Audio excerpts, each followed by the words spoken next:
সুখের সমাজ গড়তে দিলে। আসসালামু আলাইকুম ওয়া রাহমাতুল্লাহি ওয়া বারাকাতুহু। আলহামদুলিল্লাহিল্লাযী আনজালা আলা ইবাদিহিল কুরআন والصلاة والسلام على أشرف الأنبياء والمرسلين الذي بعث إلى الناس كافة بالحق بشيرا ونذيرا وداعيا إلى الله بإذنه وسراجا منيرا أما بعد। প্রিয় দর্শক শ্রোতা, যেখান থেকে এটিএন বাংলার পর্দায় মাহে রমাদানের বিশেষ আয়োজন আল কুরআনে আদেশ নিষেধ দেখছেন, সকলকে জানাই আন্তরিক মোবারকবাদ। আপনারা জানেন যে রমাদান আল কুরআন নাজিলের মাস। আল্লাহ তাআলা ইরশাদ করেছেন, শাহরু রমাদান আল্লাযী উনজিলা ফীহিল কুরআন। এই শাহরু রমাদান, রমাদান মাসে কুরআন নাজিল হয়েছে। আমরা যদি এই কোরআনে কি আছে, কেন নাজিল হয়েছে, কোরআন আমাদের জন্য কি বার্তা নিয়ে এসেছে, এটা যদি না জানি, তাহলে এই কোরআন যে নাজিল হলো, আমি কিন্তু এখান থেকে আমার উপকারিতা গ্রহণ করতে পারবো না। প্রিয় দর্শক, সেই মূল লক্ষ্য এবং উদ্দেশ্য নিয়ে কিন্তু এই আয়োজন। আমরা যেন আল কোরআনের আদেশ নিষেধগুলো জেনে আমাদের জীবনকে সুন্দর করতে পারি, আমরা যেন আলোকিত করতে পারি অন্যকে, আমাদের সমাজকে, আমাদের পরিবেশকে। এই জন্য আসুন আমরা সেই ধারাবাহিকতায় আজ 25তম তারাবিতে 28তম পারা সম্পূর্ণ শ্রবণ করেছি আমাদের হাফেজ সাহেবদের সুললিত কণ্ঠে। এই অংশে এবং এই 28তম পারাতে রয়েছে সূরা আল মুজাদালা, সূরা আল হাশর, সূরা আল মুমতাহিনা, সূরা আস-সাফ, সূরা আল জুমআ, সূরা আল মুনাফিকুন, সূরা আত-তাগাবুন, সূরা আত-তালাক, সূরা আত-তাহরিম। এই সকল সূরাগুলো, এই সকল সূরাগুলোতে রব্বুল ইজ্জত ওয়াল জালাল মানব জাতির জন্য কি কি আদেশ রেখেছেন এবং কি কি নিষেধ রেখেছেন, আসুন আমরা মানার নিয়তে জানার চেষ্টা করি। আল্লাহ তাআলা সকলকে তৌফিক দান করেন। রব্বুল আলামিন ইরশাদ করেছেন যে জিহারের উক্তি যদি কেউ প্রত্যাহার করে, তাহলে তাকে 2 মাস সিয়াম সাধনার মাধ্যমে এই জিহারের কাফফারা আদায় করতে হবে। যদি সে তওবা করে, ইস্তেগফার করে এবং এই উক্তিটা সে প্রত্যাহার করে নিল, তাহলে তাকে, এবং জিহার কি বিষয় আমরা জানি যে নিজের স্ত্রীর পিঠের সাথে, আপন মায়ের পিঠের সাথে বা কোনো অঙ্গের সাথে তুলনা করার নাম হলো জিহার। এটা একটা মহা অপরাধ, এমন অপরাধ যে এটার কিন্তু কাফফারাও রয়েছে এবং তওবা ইস্তেগফার রয়েছে। এটা কখনোই কোনো মানুষের পক্ষে এই কাজ করা উচিত নয়। নৈতিক অধপতন, এটার জন্য একটা বড় দায়ী মানুষ এই সমস্ত কাজ করে ফেলে, অনেক সময় সে রাগের মাথায় করে ফেলে। এই জন্য কিন্তু তাকে সচেতন হতে হবে। সুতরাং এই জিহারের উক্তি যদি সে প্রত্যাহার করে, তাহলে তাকে কাফফারা স্বরূপ 2 মাস সিয়াম সাধনা করতে হবে। আর যদি এটা না পারে, তাহলে সে 60 জন মিসকিনকে খাওয়ানোর মাধ্যমে এই কাফফারা আদায় করবে। আল্লাহ এবং তার রাসূলের প্রতি ঈমান আনতে হবে, কল্যাণকর কাজ ও তাকওয়া অবলম্বনের জন্য পরামর্শ করতে হবে। পরস্পরই পরামর্শ করে ভালো কাজ, কল্যাণমূলক কাজ, এই কাজগুলোকে আঞ্জাম দিতে হবে। আল্লাহকে ভয় করতে হবে এবং মুমিনগণ আল্লাহ রাব্বুল আলামিনের উপর তাওয়াক্কুল করতে হবে। ভরসা কেবলমাত্র রব্বুল আলামিনের উপরে, আর কেউ আমাকে কোনো কিছুই করতে পারবে না, এই চিন্তাটা প্রত্যেকটা মুমিনের হৃদয়ে থাকতে হবে। মজলিসের স্থান প্রশস্ত করার প্রয়োজন হলে প্রশস্ত করে দিতে হবে।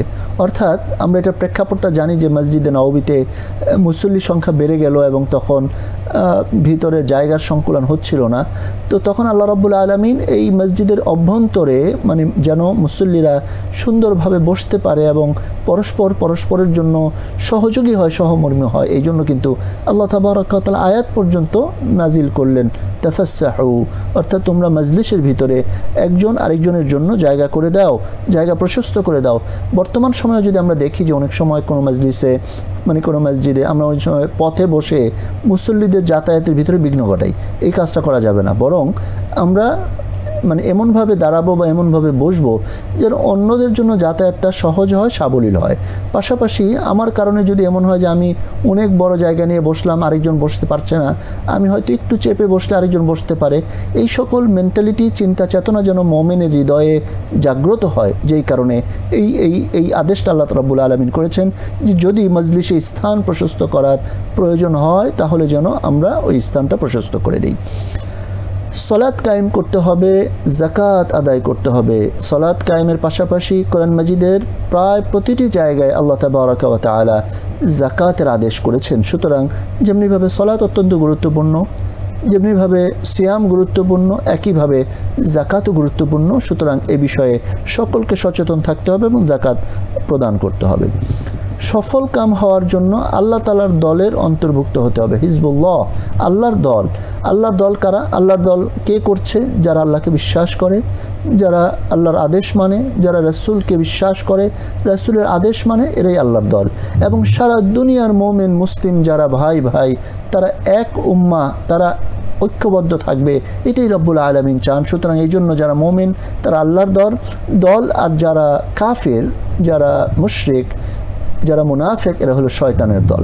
এই জন্য আল্লাহর দলের অন্তর্ভুক্ত হতে হবে। রব্বুল আলামিনের পবিত্রতা ঘোষণা করতে হবে প্রতিটি ক্ষেত্রে, কারণ আমরা জানি আলহামদুলিল্লাহ রব্বুল আলামিন, সমস্ত প্রশংসা, যাবতীয় প্রশংসা কেবলমাত্র মহান রব্বুল ইজ্জত ওয়াল জালালের জন্য। সুতরাং ওই হামদ, সানা, প্রশংসা, এটা প্রতিটি মুমিন নরনারীর সবসময় করণীয়, এটা সে করতে হবে।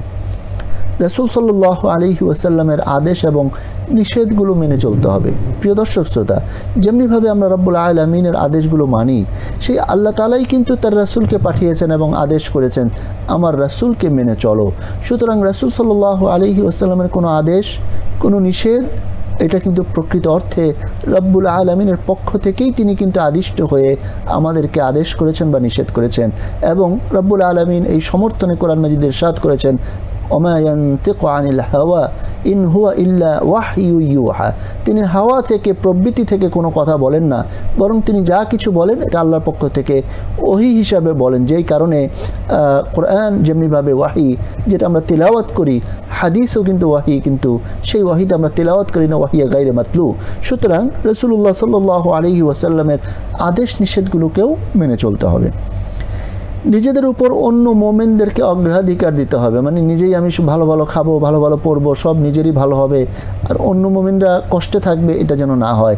বর্তমান বিশ্বের যদি আমরা চিত্র দেখি, ফিলিস্তিনে মুসলিম উম্মাহ নির্যাতিত, নিপীড়িত, আর আরব বিশ্ব বা সারা দুনিয়ার অন্য মুসলিমরা যদি মনে করে আমাদের উপরে তো আক্রমণ করতেছেন, আমরা তো আরামেই আছি, তাহলে বোঝা গেল যে দ্বীন ইসলামের যে প্রকৃত শিক্ষা, এই শিক্ষা থেকে তারা দূরে সরে গেল। এই জন্য কিন্তু তাদের সকলকে ঐক্যবদ্ধ হতে হবে এবং অন্য মুসলিম যেন যেভাবে কষ্টে আছে তার সাহায্যে প্রত্যেককে এগিয়ে আসতে হবে, আওয়াজ বৃদ্ধি করতে হবে, শক্তি সঞ্চয় করতে হবে, এবং যারা এই জুলুম করছে, জালেমদের বিরুদ্ধে কিন্তু অবশ্যই সর্বাত্মক শক্তি নিয়ে জিহাদ করতে হবে, লড়াই করতে হবে।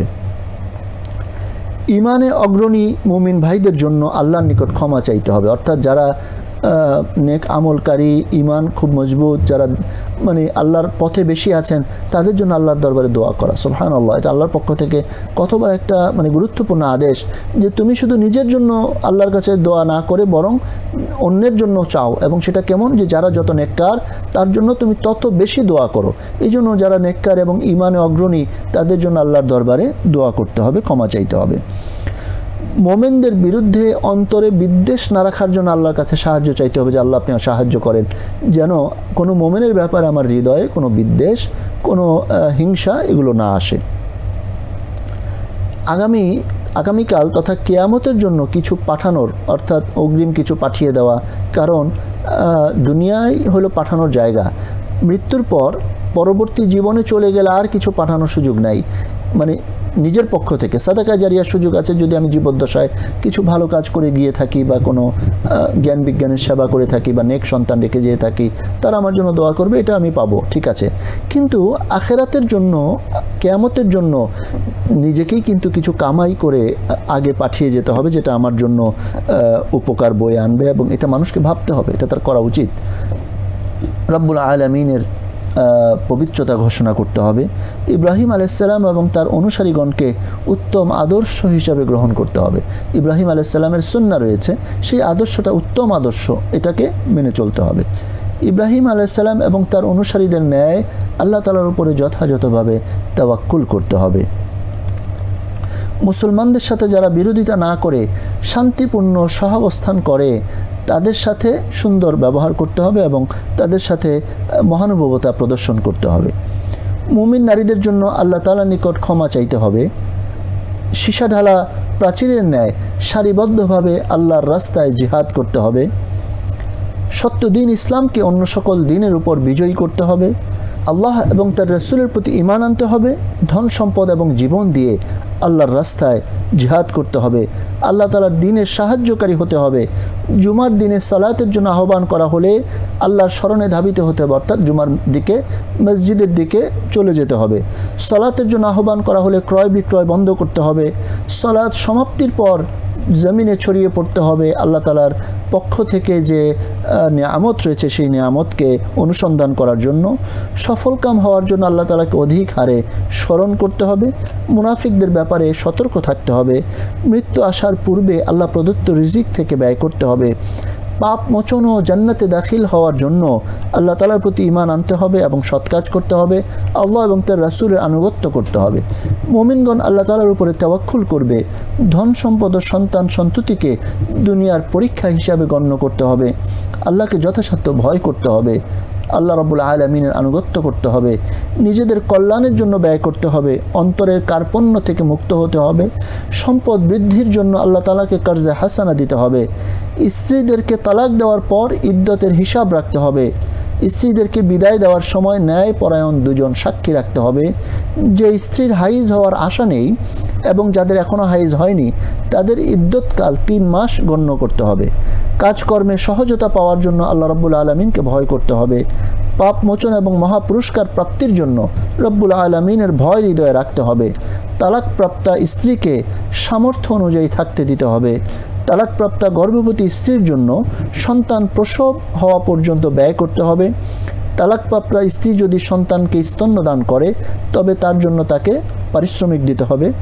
জান্নাতে দাখিল হওয়ার জন্য আল্লাহর প্রতি ঈমান আনতে হবে এবং সৎ কাজ করতে হবে। নিজেকে এবং নিজেদের পরিবার পরিজনকে জাহান্নামের আগুন থেকে বাঁচাতে হবে। আল্লাহ তাআলা ইরশাদ করেছেন, কু আনফুসাকুম ওয়া আহলিকুম নারা, নিজে বাঁচো, নিজের পরিবারকে বাঁচাও। আল্লাহ তাআলার নিকট তাওবাতুন নাসুহা তথা বিশুদ্ধ চিত্তে তাওবা করতে হবে।